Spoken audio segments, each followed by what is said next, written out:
வணக்கம். மாரியப்பன் வானிலை அறிக்கை 2026 ஜனவரி மாதம் 6ஆம் தேதி செவ்வாய்க்கிழமை வானிலை அறிக்கை.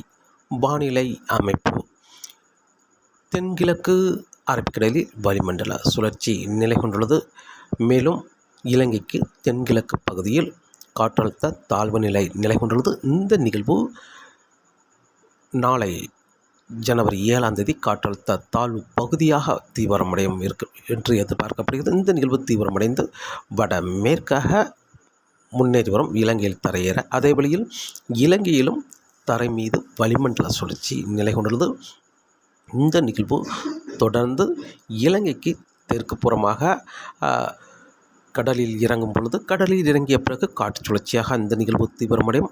அதே வழியில் இப்போது இலங்கைக்கு தென்கிழக்கு பகுதியில் நிலை கொண்டிருக்கும் காற்றழுத்த தாழ்வு பகுதியாக தீவிரமடைந்து வடமேற்காக முன்னேறி வந்து திரிகோணமலைக்கு வடக்கு பகுதி தரையேறி மீண்டும் தெற்கு நோக்கி பயணித்து இந்த நிகழ்வோடு ஒன்று இணைந்து அதிகபட்சம் யாழ்ப்பாணம் வரை முன்னேறி சென்று மீண்டும் இந்த நிகழ்வோடு ஒன்றிணைந்து தெற்கு நோக்கி பயணிக்க இருக்கிறது. நிலநடுக்கோட்டுக்கு தெற்கு பகுதி ஒரு நிகழ்வு தீவிரம் அடைந்து கொண்டிருக்கிறது. அந்த நிகழ்வு இந்த நிகழ்வை ஈர்க்கும் என்பதால் இந்த நிகழ்வு நேரடியாக நிலநடுக்கோட்டை சென்று செயலிழந்து மீண்டும் குமரிக்கடல் வழியாக மேற்கு நோக்கி பயணிக்க இருக்கிறது. இந்த நிகழ்வு வரும் நாட்கள் தமிழகத்தில் இந்த நிகழ்வால் ஜனவரி 9, 10, 11, 12, 13ஆம் தேதி வரை மழை கிடைக்க இருக்கிறது.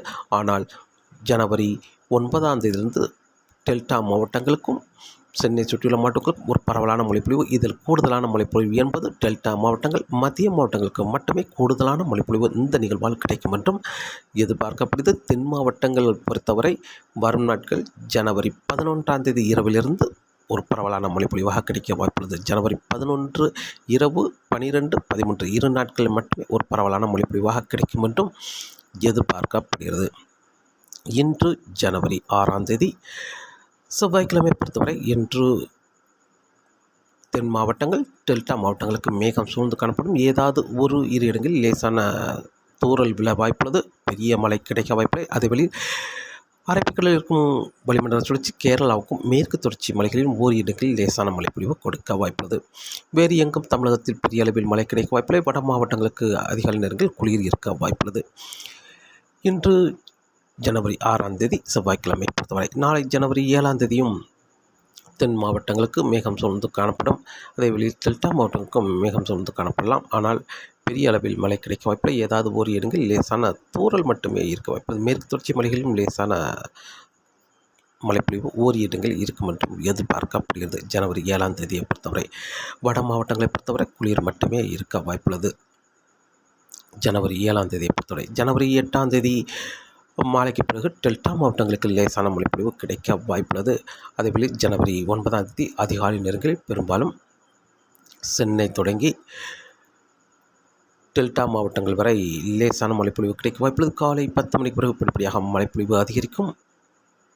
ஜனவரி 9ஆம் தேதியை பொறுத்தவரை மாலை நேரங்களில் சென்னை தொடங்கி கன்னியாகுமரி வரை உள்ள கடல் ஓரங்களையும் அதனை ஒட்டியுள்ள உள் மாவட்டங்களுக்கும் மழைப்பொழிவு கிடைக்க வாய்ப்புள்ளது. ஓர் இடங்கள் கனமழையாக கிடைக்க வாய்ப்புள்ளது.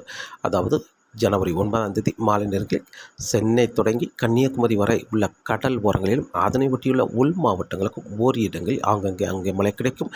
ஒரு சில இடங்களில் கனமழையாக கிடைக்க வாய்ப்புள்ளது. ஜனவரி 10ஆம் தேதி அதிகாலை நேரங்களிலே டெல்டா மாவட்டங்களுக்கு மிக கனமழையாக கிடைக்க வாய்ப்புள்ளது.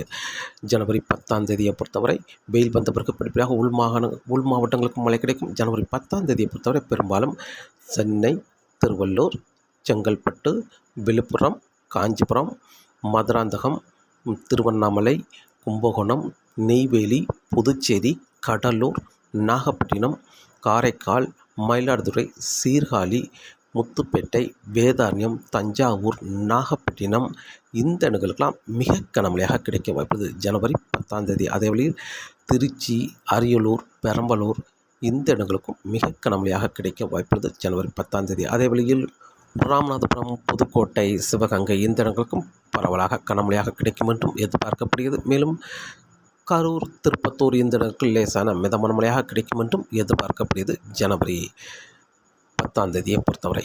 ஜனவரி 11ஆம் தேதி மேலும் சற்று கூடுதலான பரப்பில் மழை கிடைக்க வாய்ப்புள்ளது. சென்னை முழுவதுமே பரவலாக கனமழையாக கிடைக்க வாய்ப்புள்ளது. டெல்டா மாவட்டங்கள் முழுவதுமே கன முதல் ஓரிரு இடங்களில் மிக கனமழையாகவும் கிடைக்க வாய்ப்புள்ளது. தொடர்ந்து மழை விட்டு மழை இருந்து கொண்டே இருக்க வாய்ப்புள்ளது. அதேபோல் மத்திய மாவட்டங்களுக்கும் பரவலாகவே கனமழை ஓரிரு இடங்களில் மிக கனமழையாக கிடைக்க வாய்ப்புள்ளது. அதே வழியில் கோயம்புத்தூர் சுற்றியுள்ள மாவட்டங்களுக்கு ஆங்காங்கே ஒரு சில இடங்களில் மழை கிடைக்க வாய்ப்புள்ளது. அதேபோல் தென் மாவட்டங்களுக்கும் ஓரிரு இடங்களில் மழை கிடைக்க வாய்ப்புள்ளது. கர்நாடக எல்லையோர மாவட்டங்களுக்கும் அங்கங்கே மழை கிடைக்க வாய்ப்புள்ளது. ஜனவரி 11ஆம் தேதி.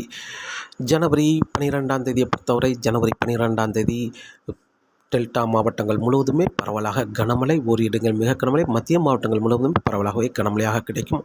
அதேவேளையில் சென்னை சுற்றியுள்ள மாவட்டங்களை முற்றிலுமாக ஒதுக்க வாய்ப்புள்ளது. ஜனவரி 12ஆம் தேதி நிகழ்வு இலங்கைக்கு தெற்கு பகுதியில் நிலை கொண்டிருக்கும் என்பதால் வட மாவட்டங்கள் முழுவதுமே ஒதுக்க வாய்ப்புள்ளது. அதேவேளை கர்நாடக எல்லையோர மாவட்டங்களுக்கு பரவலான மழைப்பொழிவாக கிடைக்க வாய்ப்புள்ளது. கோயம்புத்தூர் சுற்றியுள்ள மாவட்டங்களுக்கும் அங்கே மிதமான முதல் சற்று கனமழையாக கிடைக்க வாய்ப்புள்ளது. தென் மாவட்டங்களுக்கும் மழை தொடங்கிவிடும். ஜனவரி 12ஆம் தேதி நள்ளிரவு முதலே லேசான மிதமான மழையாக தொடரும். விட்டு மழை இருக்க வாய்ப்புள்ளது. ஜனவரி 12ஆம் தேதி. அதேவேளையில் மாலை நேரங்களில் அங்கங்கே கனமழையும் கிடைக்க வாய்ப்புள்ளது. ஜனவரி 12ஆம் தேதி தென் மாவட்டங்களை பொறுத்தவரை. ஜனவரி 13ஆம் தேதி பெரும்பாலும் தென் மாவட்டங்கள், மேற்கு தொடர்ச்சி மலை மாவட்டங்களுக்கு மட்டுமே மழை கிடைக்கும். பெரும்பாலும் திருச்சிக்கு தெற்குள்ள மாவட்டங்களுக்கு மட்டுமே ஜனவரி 13ஆம் தேதி மழை கிடைக்கும். விட்டு மழை கிடைக்கும். அங்கங்கே கனமழையாக கிடைக்க வாய்ப்புள்ளது. நாள் முழுவதும் மழை இருந்து கொண்டே இருக்க வாய்ப்புள்ளது. தென் மாவட்டங்களை பொறுத்தவரை ஜனவரி 13ஆம் தேதி வட மாவட்டங்களை முற்றிலுமாக ஒதுக்க வாய்ப்புள்ளது.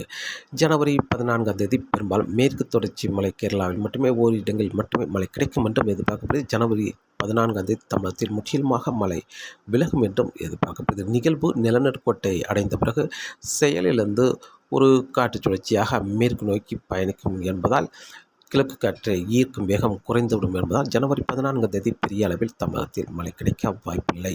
ஜனவரி 9ஆம் தேதி தொடங்கும் மழை கடலோரங்கள் அதனை ஒட்டியுள்ள உள் மாவட்டங்களில் தொடங்கும் மழை. ஜனவரி 10ஆம் தேதி ஒரு தீவிர மழைப்பொழிவு கன முதல் மிக கனமழை ஓரிரு இடங்களில் அதிக கனமழையும் 20 சென்டிமீட்டர் 22 சென்டிமீட்டர் மேலேயும் ஒரு இடங்களில் பதிவாக வாய்ப்புள்ளது. டெல்டா மாவட்டங்கள் கடலோரங்களில் பரவலாகவே ஜனவரி 10ஆம் தேதி கடலோர மாவட்டங்கள் அதனை ஒட்டியுள்ள உள் மாவட்டங்களுக்கு பரவலாகவே கனமழையாக கிடைக்க வாய்ப்பது. டெல்டா மாவட்டங்கள் தொடங்கி டெல்டா மாவட்டங்கள் வடக்குள்ள கடலோரங்கள் அதனை ஒட்டியுள்ள உள் மாவட்டங்களுக்கெல்லாம் ஜனவரி 10ஆம் தேதி ஒரு நல்ல மழை பொழிவாக அமையும். ஜனவரி 11ஆம் தேதி சற்று கூடுதலான பரப்பில் மழை கிடைக்க வாய்ப்புள்ளது. தென் மாவட்டங்களுக்கும் ஓரிரு இடங்கள், அதேவேளை கோயம்புத்தூர் சுற்றுலா மாவட்டங்கள், கர்நாடக எல்லையோர மாவட்டங்களுக்கும் ஓரிரு இடங்கள் மட்டுமே ஜனவரி 11ஆம் தேதி மழை கிடைக்கும். ஜனவரி 12ஆம் தேதி சற்று கூடுதலான பரப்பில் மழை கிடைக்க வாய்ப்புள்ளது. அதேவேளை சென்னை சுற்றுலா மாவட்டங்களுக்கு ஒதுக்க வாய்ப்புள்ளது. கர்நாடக எல்லையோர மாவட்டங்கள், கோயம்புத்தூர் சுற்றுலா மாவட்டங்கள் கூடுதலான பரப்பில் மழை கிடைக்கும். தென் மாவட்டங்களுக்கும் லேசான முதல் மிதமான முதல் சற்று கனமழையாக விட்டு மழை இருக்க வாய்ப்புள்ளது. ஜனவரி 12 விட ஜனவரி 13ஆம் தேதி தென் மாவட்டங்களுக்கு ஒரு நல்ல மழை பொழிவாக அமையும் என்றும் எதிர்பார்க்கப்படுது. இது பாதிக்கும் மழை என்பது பெரும்பாலும் டெல்டா மாவட்டங்கள் முழுவதுமே பாதிக்கும் மழையாக இருக்க வாய்ப்புள்ளது. ஒரு 4 நாட்கள் ஒரு நல்ல மழை பொழிவாக அமையும். அதே வழியில் மத்திய மாவட்டங்களுக்கும் சற்று கூடுதலான மழை பொழிவாக அமையும் என்றும் எதிர்பார்க்கப்படுகிறது. காற்றின் வேகத்தை பொறுத்தவரை காற்றின் வேகம் தரைக்காற்று வலுவாக ஈர்க்க வாய்ப்பது. இன்று கடலோரங்களில் அதிகபட்சம் 40 முதல் 50 கிலோமீட்டர் வரை தரைக்காற்று ஈர்க்க வாய்ப்புள்ளது. அதே வேளையில் உள் மாவட்டங்களை பொறுத்தவரை 40 கிலோமீட்டர் வரை தரைக்காற்று இருக்கும். நாளை முதல் 40 முதல் 50 கிலோமீட்டராக தரைக்காற்று வலுவாக ஈர்க்க வாய்ப்புள்ளது. கடலோரங்களில் உள் மாவட்டங்களுக்கும் 40 முதல் 45 கிலோமீட்டர் வரை தரைக்காற்று இருக்க வாய்ப்பது. அனைத்து மாவட்டங்களுக்குமே காற்றின் வேகம் இருந்தாலும் திருப்பூர், ஈரோடு, கோயம்புத்தூர் வடப்பகுதி இந்த இடங்களுக்கு மட்டுமே காற்றின் வேகம் சற்று குறைந்து காணப்படும். மற்ற அனைத்து மாவட்டங்களுக்கும் காற்றின் வேகம் அதிகரித்து காணப்படும். தரைக்காற்று கணவாய் பகுதிகளுக்கும் காற்றின் வேகம் அதிகரித்து காணப்படும். அதேவேளை ஜனவரி 9, 10, 11 தேதிகளில் தமிழகத்தில் தரைக்காற்று 45 முதல் 55 கிலோமீட்டர் வரை தரைக்காற்று வலுவாக இருக்க வாய்ப்புள்ளது. கடலோர மாவட்டங்கள் அதனை ஒட்டியுள்ள உள் மாவட்டங்கள் தென் மாவட்டங்களுக்கெல்லாம் வலுவான தரைக்காற்றாக இருக்க வாய்ப்புள்ளது. அதே வேளையில் மீனவர்களுக்கு மீன்பிடிக்க வரும் நாட்கள் அச்சுறுத்தும் வகையில் காற்றின் வேகம் ஈர்க்க வாய்ப்புள்ளது. இப்போது வங்கக்கடல், மன்னார் வளைகுடா, குமரிக்கடலில் காற்றின் வேகம் அதிகரித்து காணப்படும். ஆனால் ஜனவரி 9, 10, 11 இந்த 3 நாட்கள் ஒரு தீவிர காற்றாக இருக்கும் என்றும் எதிர்பார்க்கப்படுது. வங்கக்கடலிலே அதிகபட்சம் 55 முதல் 65 கிலோமீட்டர் வரை காற்றின் வேகம் இருக்கும் என்றும் எதிர்பார்க்கப்படுது. இடையே 70 கிலோமீட்டர் வரை காற்றின் வேகம் ஈர்க்க வாய்ப்புள்ளது. வங்கக்கடலில் மன்னார் வளைகுடாவிலும் 55 முதல் 65 கிலோமீட்டரும் இடையே 70 கிலோமீட்டர் வரை மன்னார் வளைகுடாவும் காற்றின் வேகம் ஈர்க்க வாய்ப்புள்ளது. குமரிக்கடலிலும் காற்றின் வேகம் அதிகரித்து காணப்படும்.